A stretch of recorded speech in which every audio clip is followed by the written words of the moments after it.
What if I told you the biggest threat to your relationship isn't your partner? It's the conversations you're having with yourself. Have you ever received a text that simply said, "morning," and somehow your brain turned it into a relationship crisis? Suddenly you're wondering, why was it shorter than usual? Why no heart emoji? Why did they take 20 minutes to reply? Why do they feel different today? And before the day is over, you've already imagined a breakup that doesn't even exist. If that sounds familiar, you're not alone, because some people don't just experience relationships, they investigate them. Every silence becomes evidence.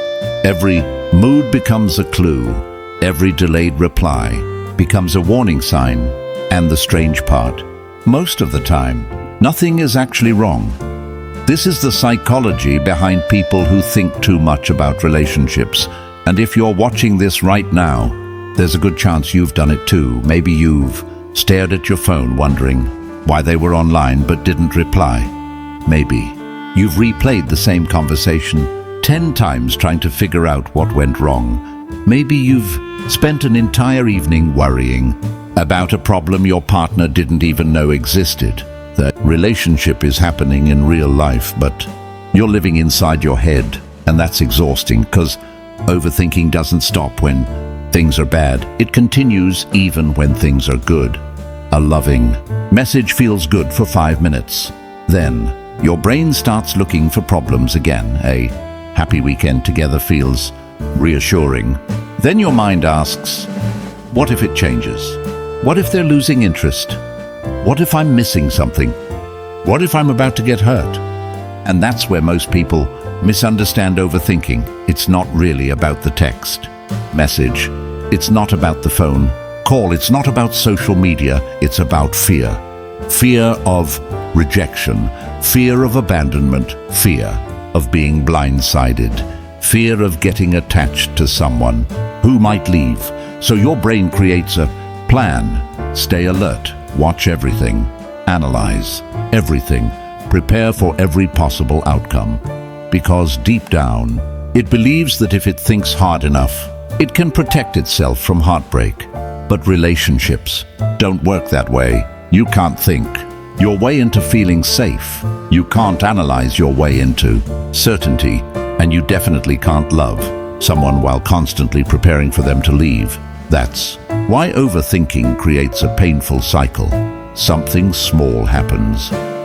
Short text, a different tone, a delayed reply. Your brain notices it. Then comes the analysis. What does this mean? Then comes the story. They're pulling away. Then comes the anxiety. Then comes the need for reassurance. And suddenly you're trying to solve a problem that may not even exist.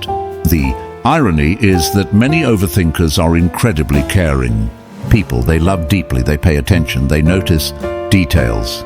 They want relationships to work, but because they care so much, they become trapped in a constant search for certainty, and certainty is something no relationship can fully provide. Modern psychology often connects this pattern to anxious attachment, but here's what that really means in everyday life. It means your nervous system learned that love can disappear unexpectedly. Maybe people were unpredictable. Maybe approval had to be earned. Maybe trust was broken before. Maybe you got hurt by someone you never expected. So now your brain stays on guard, not because you're weak, not because you're dramatic, but because somewhere along the way, being alert felt safer than being vulnerable. The problem is that hyper-alert people don't just notice danger, they start seeing danger everywhere. Bad day becomes a relationship problem. Quiet evening becomes emotional distance. A normal disagreement becomes a sign that everything is falling apart, and eventually you stop responding to what's actually happening. You start responding to what you're afraid might happen. If you've ever done this, comment guilty. You'd be surprised how many people are stuck in this exact loop right now. And here's the truth most overthinkers need to hear.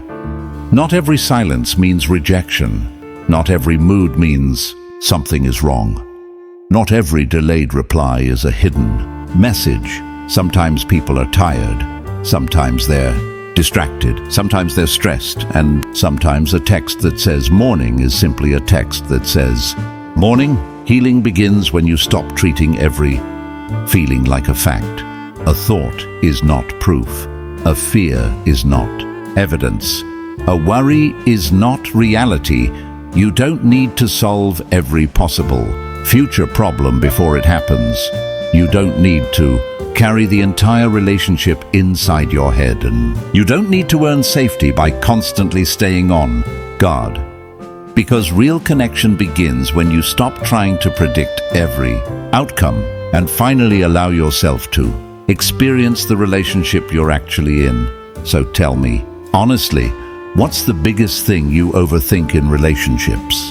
And if this video helped you understand yourself a little better, make sure to subscribe.